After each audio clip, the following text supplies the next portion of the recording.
रमज़ानुल मुबारक की आमद है। मुत्तहदा अरब अमारात दुबई में भी पाकिस्तानी कम्युनिटी पहला रोज़ा रखने के लिए मुख्तलिफ होटल्स पहुँच गए हैं, जहाँ पर पाए चने पराठे और लस्सी से सहरी रख रहे हैं। मज़ीद तफसीलात जानते हैं मुत्तहदा अरब अमारात दुबई से सलमान लुकमान से।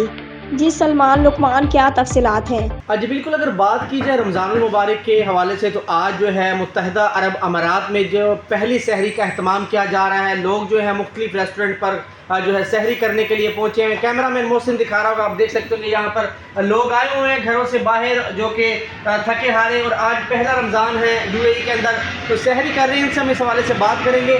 जी सर, बताइएगा क्या कहते हैं, पाकिस्तान से आप यूएई में आप आए हैं, फैमिली भी नहीं है और सहरी कर रहे हैं, कैसा लग रहा है, क्या कहेंगे इस हवाले से आप? फैमिली की याद तो आती है, लेकिन टेस्ट वगैरह अच्छा ऐसे ही लग रहा है जैसे पाकिस्तान में बैठे हैं, खाना खा रहे हैं, अच्छा लग रहा है। हमें एक्सपेक्ट नहीं किया था कि इतना अच्छा टेस्ट होगा। खाना बहुत अच्छा है। जी बिल्कुल, ये देख सकते होंगे यहाँ पर बाकायदा से पराठे, लाहौरी चने, और इसके अलावा यहाँ पर बाकायदा से पाए और लस्सी का स्पेशल जो है यहाँ पर एहतमाम किया जाता है। और मुत्तहदा अरब अमारात में पाकिस्तानी कम्युनिटी जो है यहाँ पर आज पहला जो है रोज़ा रखने के लिए मौजूद है, और हर तरफ जो है रमज़ानुल मुबारक की आमद है, और तमाम पाकिस्तानियों को, खुसूसन पाकिस्तानियों की जानिब से रमज़ानुल मुबारक बहुत बहुत मुबारक हो। जी।